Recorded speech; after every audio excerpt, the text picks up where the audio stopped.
राम राम सभी मित्रों को। मैं विवेक मलिक एक बार फिर से आपका स्वागत करता हूं अपने YouTube चैनल पर। देखिए दोस्तों, जैसा कि हमारा बायोलॉजी का सेशन चल रहा है और बायोलॉजी में भी हम 2 क्लासेस कर चुके हैं हार्ट के बारे में। आज जो हमारी ये हार्ट से संबंधित तीसरी क्लास है और इसमें हम जो बात करेंगे आज तथ्यों के बारे में बात करेंगे। इससे पहले दोनों क्लास में मैं हार्ट के बारे में आपको सब कुछ बता चुका हूँ, हृदय के परिसंचरण के बारे में या हृदय कार्य कैसे करता है या हृदय के किस भाग में शुद्ध रक्त बहता है, किस में अशुद्ध रक्त बहता है, या कौन सी शिरा होती है, कौन सी आपकी धमनी होती है। तो ये सब जानकारी मैं पहली 2 क्लासेस में आपको दे चुका हूँ।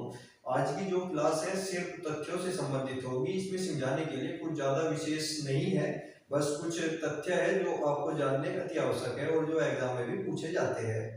तो आज हम बात करेंगे हृदय से संबंधित अन्य तथ्यों के बारे में।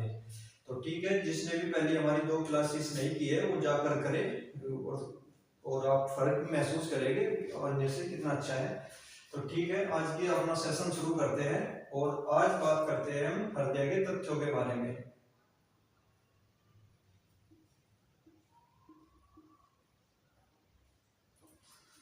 अगर बात करें हम हृदय के बारे में, सबसे पहला तथ्य तो यही है, एक बच्चे ने कमेंट में भी पूछा था इसके वेट के बारे में, जो हो सकता है शायद मैं पीछे क्लास में नहीं बता पाया हूँ।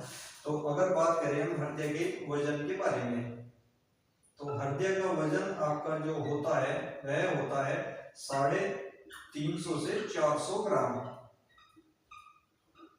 और ये आपका जो वेट है ये एवरेज वेट है, यानी कि औसतन भारी से हम कहेंगे आपके हृदय का।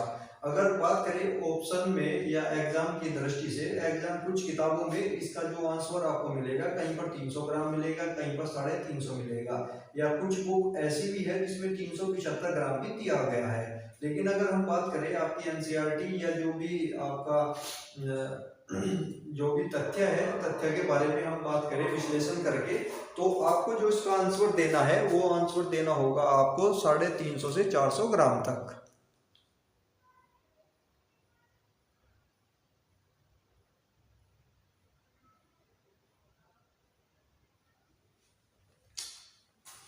चलिए अब ठीक है, अब दिख रहा होगा आपको। तो अगर हम बात करें इसके वेट के बारे में, तो आप इसका वेट जो होगा 350 से 400 ग्राम होगा और यह औसतन भार होगा। लेकिन कुछ बुक में 375 भी दिया गया है, 300 भी दिया गया है, यहाँ तक कि 400 भी किसी बुक में दिया गया है। लेकिन अगर आप एग्जाम की बात करें, एग्जाम में अगर आपका आंसर राइट आंसर बनेगा वो 350 से 400 बनेगा, यही आपको ऑप्शन में दिया होगा। या कोई ऐसा नंबर होगा, या तो 300 होगा तो फिर आपके ऑप्शन में 350 के भी आगे कोई नंबर नहीं होगा 400 तक, तो आप 300 वहां पर ले सकते हैं। तो आपकी जो है वो ऑप्शन पे डिपेंड करेगा इसका आंसर। तो अगर बात करें हम एक एवरेज वेट के बारे में, तो इसका 350 से 400 ग्राम इसका निकलता है। और दूसरा पॉइंट जो यहीं से बनता है इसका, यह हमारे शरीर का कितना प्रतिशत भाग है या वजन का कितना प्रतिशत है, तो आपको ये भी जानना होगा। यह हमारे शरीर के वजन का 0.5% है। यह हमारे शरीर के वजन का, शरीर के कुल वजन का, कुल वजन का 0.5% भाग है।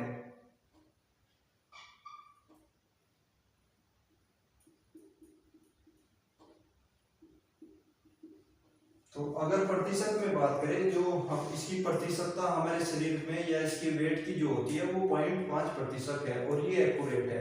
ये आपको सभी जगह 0.5% ही मिलेगा। ठीक है, तो अब बात करते हैं हम अगले फैक्ट के बारे में हृदय से संबंधित। सबसे पहले तो कल मैंने आपको पढ़ाया था हृदय का परिसंचरण, हृदय का परिसंचरण और परिसंचरण। अगर हम बात करें हृदय के परिसंचरण के बारे में, तो हृदय का जो परिसंचरण है, परिसंचरण में आपको बताया था कैसे ब्लड आपका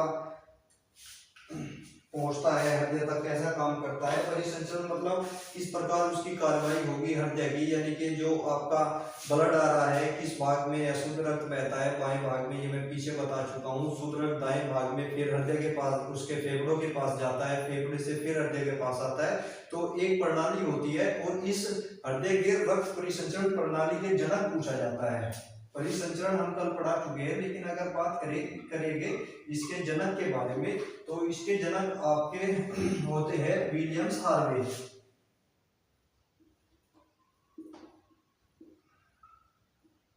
विलियम हार्वे, और इन्होंने कब इसकी खोज की थी? 1628 ईस्वी में इसकी खोज की थी विलियम्स हार्वे ने।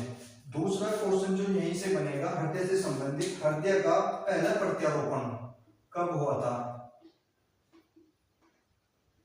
विश्व में कह लीजिए से विश्व में हृदय का पहला प्रत्यारोपण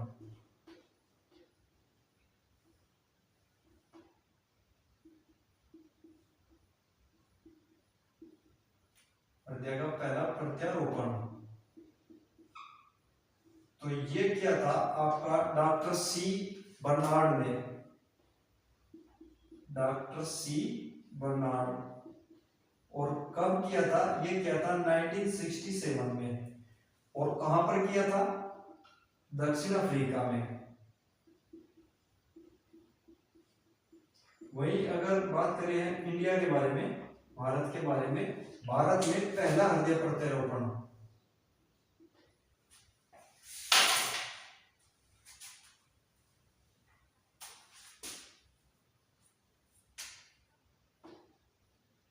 भारत का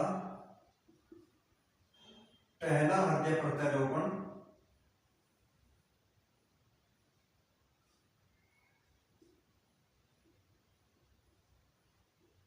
किसने किया था?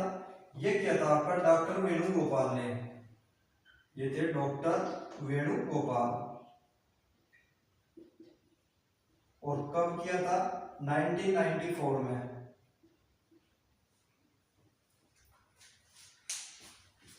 तो अगर बात करें हम हार्ट ट्रांसप्लांट इसे कहते हैं, हृदय प्रत्यारोपण। और हृदय पर आपका पहला प्रत्यारोपण जो हुआ था दक्षिण अफ्रीका में हुआ था, डॉक्टर सी बर्नार्ड ने किया था 1967 में। लेकिन अगर इंडिया की बात करें, भारत का पहला हृदय प्रत्यारोपण डॉक्टर वेणुगोपाल ने किया था, मुंबई में किया था ये प्रत्यारोपण, और 1994 में इन्होंने किया था। ठीक है, तो हृदय के बारे में। और सबसे बात हार्ट बीट में आपको बता ही चुका हूँ। एक तथ्य और यहाँ पर बनता है, सबसे ज्यादा हृदय धड़कन किसकी है? सबसे ज्यादा हृदय धड़कन या हार्ट बीट जिसे कहते हैं, या हृदय स्पंदन दर किसकी होती है? एक पक्षी होता है आपका हमिंग बर्ड, इसकी हमिंग बर्ड इसकी होती है। और कितनी होती है? यह होती है आपकी 1000 बीट पर मिनट, यानी कि 1 मिनट में 1000 बार इसका हृदय धड़कता है। वहीं सबसे ज्यादा हार्ट बीट अगर हमिंग बर्ड की है, तो सबसे कम किसकी है? सबसे कम हृदय स्पंदन किसका होता है, या हार्ट बीट किसका करता है? तो ये करता है आपका हाथी का, और ये करता है आपका 20 बीट पर मिनट,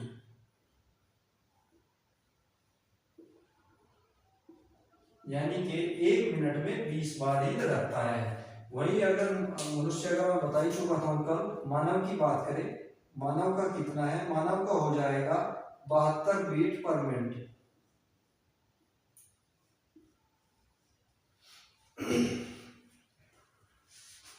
एक बात करते हैं हम हृदय की धमनी के बारे में। हृदय से कुछ धमनियां सुनाई देती है, जिसे हम हार्ट बीट, जैसे हमारा हार्ट बीट करता है, उससे कुछ धमनियां सुनाई देती है। और उस धमनियों को हम किससे सुनते हैं? आपके स्टेथोस्कोप से सुनते हैं। आपने देखा भी होगा जब डॉक्टर के पास जाते हो, कभी कभी वह आपके हृदय की धड़कन को सुनता है, तो कान में वो एक यंत्र लगाता है जिसे वो आपके हार्ट के पास रखता है, उसको यंत्र को ही हम स्टेथोस्कोप कह रहे हैं। तो अगर बात करें हम हृदय धमनी के बारे में, हृदय धमनी यानी कि साउंड,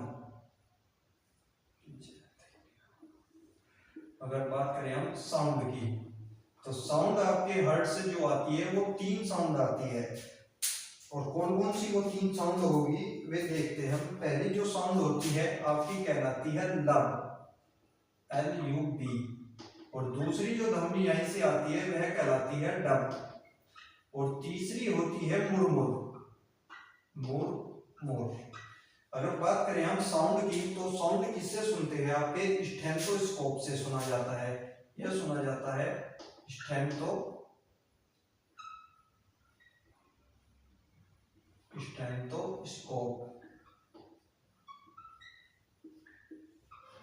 इसका यंत्र होता है साउंड सुनने का। वहीं अगर लब की बात करें, लब ध्वनि कब आती है?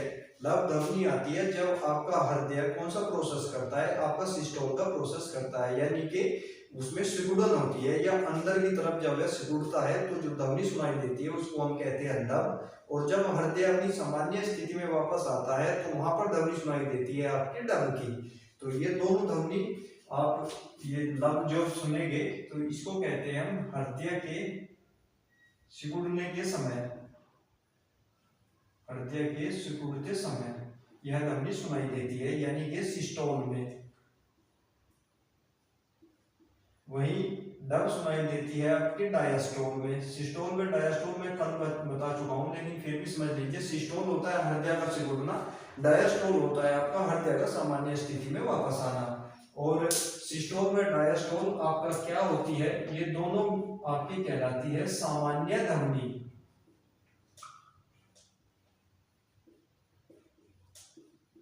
अर्थात ये ध्वनि सामान्य होती है, इनसे कोई भी आपको खतरा नहीं है। अगर हम बात करें मुड़ की, खतरे वाली बात होती है आपकी ये वाली ध्वनि मुड़, यानी कि जब आप लब व डब के समय एक ध्वनि और सुनाई देती है आपके हृदय से, जिसे कहा जाता है मुड़ ध्वनि। और इस मुड़ ध्वनि का क्या मतलब है? इसका मतलब है कि आपके हृदय में, जो कल मैं डायग्राम में बताया था, दो वाल पाई जाती है। एक होती है आपके बाएं भाग में जिसे त्रिकपाट वाल कहते हैं, एक वाल होती है आपके दाएं भाग में जिसे द्विकपाट वाल कहते हैं।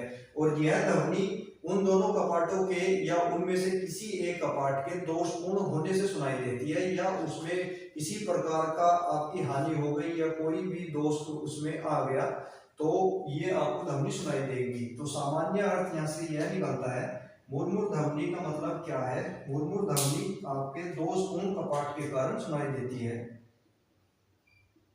दोषपूर्ण कपाट के कारण।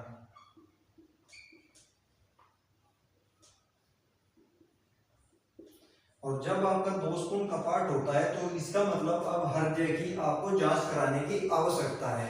और जब आप हृदय की जांच करेंगे, हृदय की जांच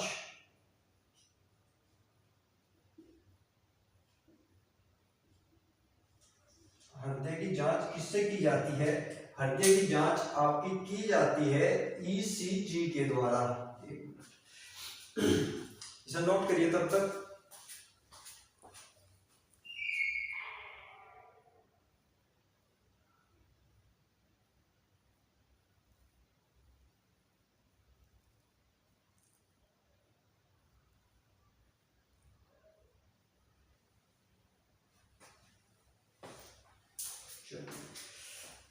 तो हृदय की जांच आपकी की जाती है ईसीजी के द्वारा। ईसीजी और इसकी फुल फॉर्म होती है आपकी इलेक्ट्रोकार्डियोग्राम, यानी कि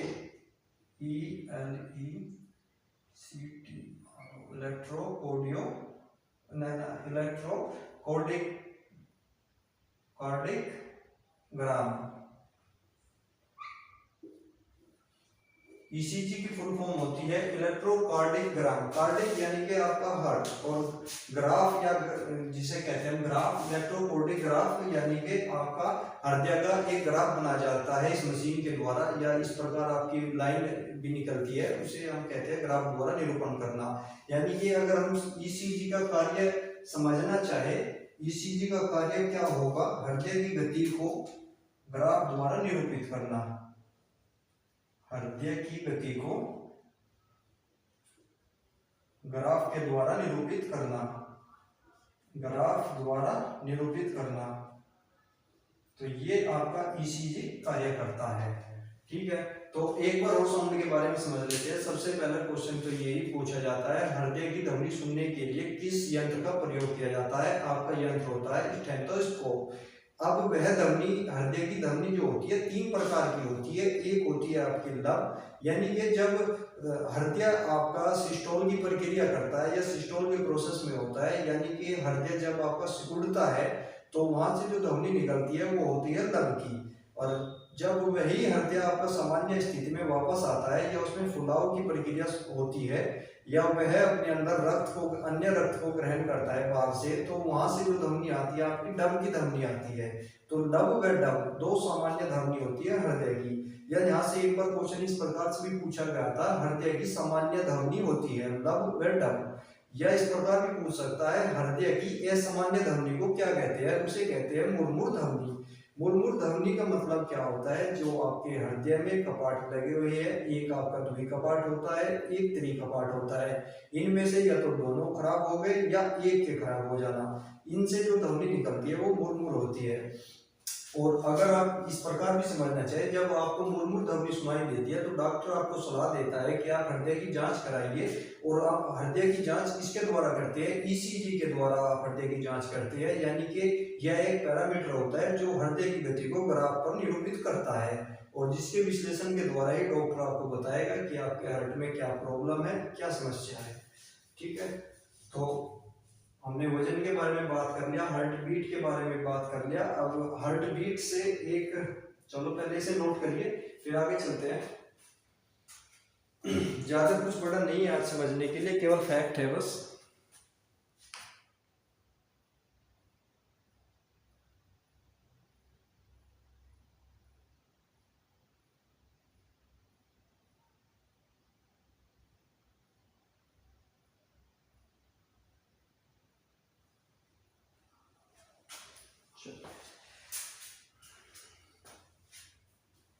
अगर हम बात करें लब में डब की, सिस्टोल में डायस्टोल, ये आपकी सामान्य प्रक्रिया होती है।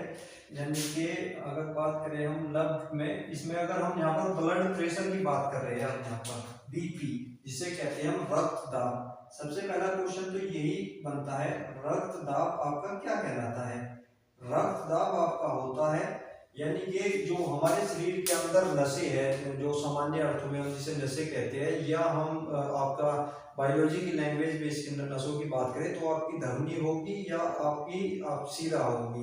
तो धमनी या शिरा में जो आपका ब्लड बह रहा है, उस ब्लड के द्वारा उस माध्यम पर, यानी कि या आपकी धमनी पर या शिरा पर, यानी कि इसके इकाई क्षेत्रफल पर लगाया गया दाब। यानी कि ये इस प्रकार समझिए आप आसान वे में इस परिभाषा को, यानी कि जो हमारे नसों के अंदर ब्लड बह रहा है, वह ब्लड उसकी दीवारों पर एक प्रेशर लगाता है, उस प्रेशर को ही हम क्या कहते हैं? आपका बीपी यानी कि रक्तदाब कहा जाता है। जब कहते हैं मेरे नस में दर्द हो रहा है या फट जाएगी, तो उसका मतलब यही होता है कि उसका बीपी बढ़ा हुआ है, या नस फट गई किसी शरीर के अंदर, तो उसका अर्थ भी बीपी से ही होता है, यानी कि ब्लड प्रेशर उसमें ज्यादा होता है। या इस प्रकार कहें हम, इकाई क्षेत्रफल पर लगने द्वारा, रक्त के द्वारा नसों के इकाई क्षेत्रफल पर लगने वाला दबाव ही आपका रक्त दबाव होगा, या धमनी के इकाई क्षेत्रफल पर लगने वाला दबाव ही आपका रक्तदाब होता है। तो सबसे पहला क्वेश्चन तो रक्तदाब के बारे में यही बनता है, रक्तदाब मापने वाला यंत्र क्या होता है? और इस यंत्र का नाम होता है आपका स्फेगनोमैनोमीटर, यानी कि यंत्र होता है आपका स्फेगनोमैनोमीटर।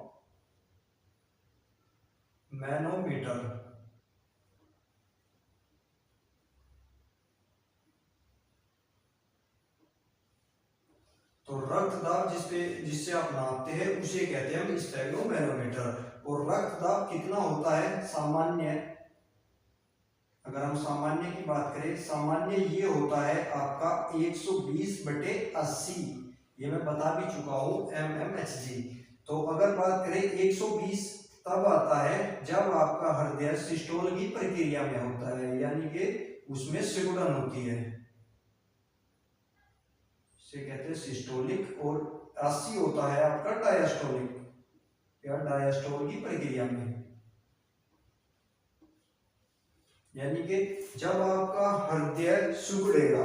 और सुगड़ते समय यानी कि जब हृदय आपका अंदर की तरफ जाता है तो वो प्रेशर ज्यादा लगाता है, और प्रेशर की वजह से आपके निलय से क्या होगा, दाएं निलय से आपका रक्त हृदय से बाहर निकलेगा। एक तो बाहर निकल रहा है प्रेशर के साथ, क्योंकि हृदय ने उसे पंप किया, यानी कि अंदर की तरफ सिकुड़कर उसे बाहर की तरफ फेंका, और जैसे ही बाहर की तरफ फेंका तो उसे भागने के लिए ज्यादा जगह चाहिए थी, ऊपर से वह बह रहा है आपकी धमनियों में, और धमनी में वैसे ही क्षेत्रफल कम है या उसके लिए जगह कम है तो वहां पर प्रेशर ज्यादा होगा। यानी कि पूछा भी जाता है सबसे ज्यादा प्रेशर कहाँ पर पाया जाता है, धमनियों में पाया जाता है, और 120 वह सामान्य होता है। ठीक है, और जैसे ही धमनी से बहेगा तो जाहिर सी बात है, एक तो जगह कम, ऊपर से प्रेशर के साथ बाहर आ रहा है तो आपका दबाव ज्यादा लगेगा।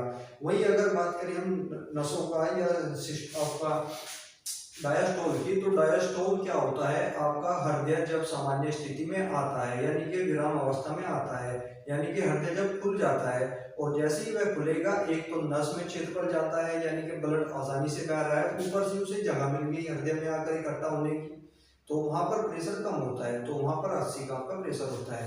तो ये याद रखना, कभी कभी ये एक साथ पूछ लेता है, कभी कभी अलग अलग इनके नामों के साथ पूछ लेता है इस ब्लड प्रेशर में कितना होता है। ठीक है, तो आपका ये नोट करिए, फैक्ट आपका पूरा, एक दो फैक्ट बचे हैं बस, वे लिख के फिर आज की क्लास पूरी हो जाएगी।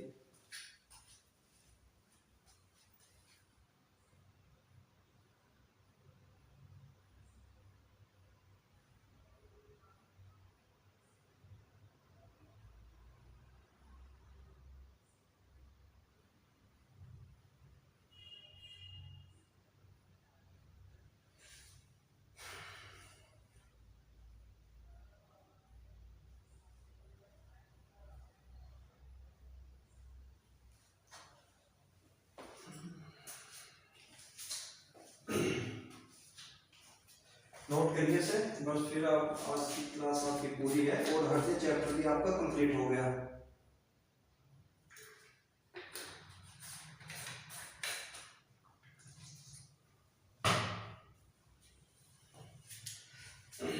बस यहाँ पर एक दो फैक्ट बचा है, वो और आपको लिखना है और उसे मैं बता ही देता हूँ, फिर आप नोट करते रहिएगा से।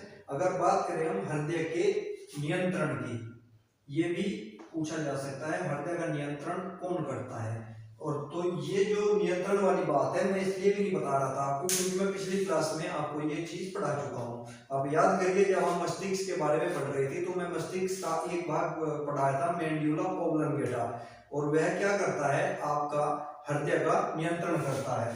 तो हृदय का नियंत्रण कौन करेगा, मस्तिष्क का एक भाग होता है मेंड्यूला ओब्लंगेटा, जो कि आपका मैं पढ़ा चुका हूँ अपनी पिछली क्लास में जब हमारा ब्रेन चैप्टर चला था, चैप्टर नंबर 3, तो उसमें। और वहीं अगर मैं पिछले चैप्टर की बात करूँ, हम ग्लैंड पढ़ रहे थे और ग्लैंड में भी मैंने एक हार्मोन्स आपको बताया था जो आपकी उपापचयी क्रिया का नियंत्रण करता है, यानी कि मेटाबॉलिज्म प्रोसेस का नियंत्रण करता है। और मेटाबॉलिज्म प्रोसेस हम उसे कहते हैं जो आपके जीवन के लिए आवश्यक होती है, या जीवन के लिए आवश्यक क्रिया ही आपकी उपापचयी क्रिया कहलाती है। तो उसका नियंत्रण करने वाला हार्मोन्स भी मैंने आपको बताया था, तो वह हार्मोन्स था आपका थायरोक्सिन। थायरोक्सिन कहाँ से स्रावित होता है, थायराइड ग्रंथि से स्रावित होता है। तो ये चीज मैं आपको बता चुका हूँ। बस अगर क्वेश्चन यहाँ से बनता है तो इस प्रकार बनता है, हृदय का नियंत्रण कौन करता है, आपका मस्तिष्क, और मस्तिष्क का भी कौन सा भाग करता है, आपका करता है मेडुला ओब्लंगेटा।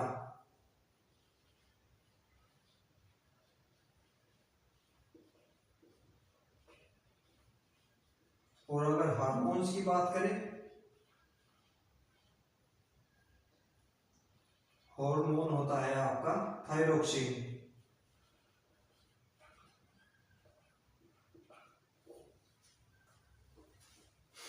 और हृदय चक्र के बारे में मैं आपको बता ही चुका हूँ। हृदय चक्र में क्या होता है, हृदय चक्र होता है आपका एक बार में बीट करना, और मतलब हृदय का आपका सिस्टोल की प्रक्रिया, डायस्टोल, या दो प्रक्रियाओं को करने में जितना समय लगता है उसे हृदय चक्र कहते हैं।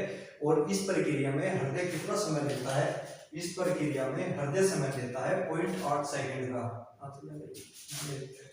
हृदय चक्र की अगर बात करें हम, हृदय चक्र की प्रक्रिया पूरी करने में 0.8 सेकंड का समय आपका हार्ट लेता है। और 0.8 सेकंड अगर बात करें हम, यानी कि आपने कभी सोचा होगा कि हमारा हृदय जो होता है 1 मिनट में 72 बार आपका धड़कता है, यानी कि 72 बीट करता है 1 मिनट में। तो ऐसा क्यों हो रहा है, ऐसा इसलिए हो रहा है क्योंकि जो आपका हृदय चक्र है, यानी कि एक बीट, इसे हृदय चक्र को हम एक बीट भी कह सकते हैं, एक धड़कन करने में वह केवल 8.8 सेकंड, यानी कि सेकंड से भी कम समय लेता है। तो होगा क्या, इस वजह से आपका 72 बार आपका धड़कता है। तो सामान्य आपका 72 होता है, 80 भी हो सकता है कभी कभी बुक में, लेकिन हम पढ़ते हैं एनसीईआरटी का कोडिंग है तो 72 ही आप आंसर देगी। तो हृदय आपका हार्ट बीट एक बीट करने में 0.8 सेकंड का समय लेता है। और मैंने आपको जब हृदय की संरचना पढ़ा रहा था, मैंने बताया था हमारा जो निलय होता है, और निलय में भी दायां निलय जो सबसे मजबूत भाग हृदय का माना जाता है, वहां से क्या होता है 70 मिलीलीटर आपका ब्लड वह पंप करता है, या एक बार में यानी कि 0.8 सेकंड में कितना रक्त पंप करेगा, आपका 70 मिलीलीटर रक्त पंप करेगा। वहीं अगर हम बात करें हार्ट बीट यानी कि एक आपकी हृदय धड़कने में 1 मिनट में कितना पंप कर देता है, अगर हम 1 मिनट में बात करें, क्योंकि यह कर रहा है आपका 70 मिलीलीटर और 1 मिनट में 72 बार धड़कता है, तो आपका जो होगा ये 5040 मिलीलीटर रक्त। ये तो एक्यूरेट हो सकता है या नहीं, एवरेज होता है, लेकिन हम इसे लगभग मान सकते हैं 5000 मिलीलीटर, या इसे ही कहा जाता है लीटर में अगर बात करें 5 लीटर, यानी कि एवरेज हमारे शरीर में जितना भी ब्लड होता है उसको हर 1 मिनट में पंप कर देता है सारे ब्लड को। क्योंकि मैं जब ब्लड पढ़ाया था तो आपको बताया भी था कि हमारे हृदय में 5 से 5.5 लीटर हमारा ब्लड होता है, और उसको सारे को पंप करने का कार्य केवल सिर्फ हृदय 1 मिनट में पूरा करता है। तो यहाँ से ये फैक्ट निकाल सकते हैं। तो इस प्रकार आप जब भी पढ़े तो पीछे के चैप्टर को जरूर इसमें रिलेशन बना ले, और इससे आपको समझने में भी आसानी रहेगी, और आपके जो डाउट होते हैं साथ साथ ये भी क्लियर होते चले जाते हैं। जैसे मैंने यहाँ पर आपका ओब्लंगेटा को जोड़ा, जब मैंने आपका मस्तिष्क पढ़ाया था तो उसमें बताया था मस्तिष्क हृदय का नियंत्रण करता है, या ओब्लंगेटा जो होता है हमारे शरीर की अनैच्छिक क्रियाओं का नियंत्रण करता है। तो इस प्रकार अनैच्छिक क्रिया जो आपका हार्ट होता है जो आपकी इच्छाओं पर निर्भर नहीं करता। दूसरा, हम जब पिछला चैप्टर पढ़ रहे थे थायरोक्सिन हार्मोन सब मैं पढ़ा रहा था, तो मैं वहां पर बताया था आपका जो उपापचय क्रिया होता है और क्रिया होती है उसका नियंत्रण आपका थायरोक्सिन हार्मोन करता है।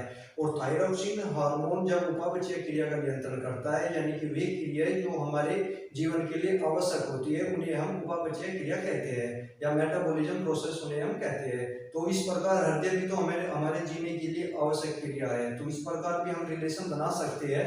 तो हृदय को नियंत्रण करने वाला हार्मोन आपका थायरोक्सिन ही होता है। तो ठीक है। और एक क्वेश्चन और एक कमेंट में पूछा था एक बच्चे ने, उसने पूछा था कि क्या सर हृदय अंदर से खोखला होता है? हृदय बाहर से तो मांसपेशियों का बना होता है या पेशियों का बना होता है, पेशियां होगी इसमें मांस होगा, किसी प्रकार की कोई भी हड्डी यहाँ पर उपस्थित नहीं होती। और हृदय को जो आपका संरक्षण देने का कार्य करता है, इसके चारों तरफ एक झिल्ली पाई जाती है जिसे हम पैराकार्डियल झिल्ली कहते हैं। लेकिन अब बात करते हैं हम हृदय के अंदर। हृदय अंदर से खोखला होता है, यानी कि थैले की तरह होता है जो 4 भाग में बटा होता है। पहला, अगर हम बात करें, अगर हम इसके ऊर्ध्वाधर भागों के बारे में बात करें या ऊर्ध्वाधर रूप से डिवाइड करें तो 2 भागों में से डिवाइड किया जाता है। एक होता है आपका बायां, एक होता है दायां। अगर हम बाएं भाग की बात करें इसमें आपका रक्त बहेगा अशुद्ध, और दाएं भाग की अगर हम बात करें तो इसमें बहेगा आपका शुद्ध रक्त। वहीं अगर हम क्षैतिज रूप से हृदय को डिवाइड करें, क्षैतिज और ऊर्ध्वाधर दोनों रूप से, तो आपके 4 कोष्ठक बना ले जाते हैं। और इन जो आपका बायां रीजन है, इन दोनों भागों को अलग करने का कार्य आपका होता है त्रि कपाट वाल्व का। यानी कि जो त्रि कपाट वाल्व होती है बाएं भाग में आपके बाएं निलय और बाएं आलिंद को अलग करने का कार्य करती है। वहीं इसी प्रकार हम दाएं भाग में भी देख सकते हैं, यहाँ पर पाई जाती है आपकी द्वि कपाट वाल्व जो आपके दाएं निलय और दाएं आलिंद को अलग करती है। तो इस प्रकार संरचना को भी आप आसानी से समझ सकते हैं। ठीक है, तो नोट करिए, फिर आज की क्लास यहीं पर समाप्त करेंगे।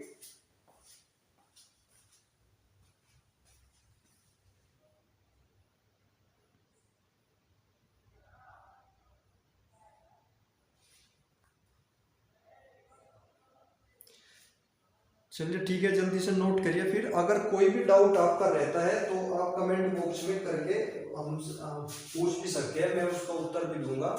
ये 2 यंत्र जरूर याद कर लेना, स्पाइरोमैनोमीटर रक्तदाब यानी कि बीपी मापने वाला यंत्र।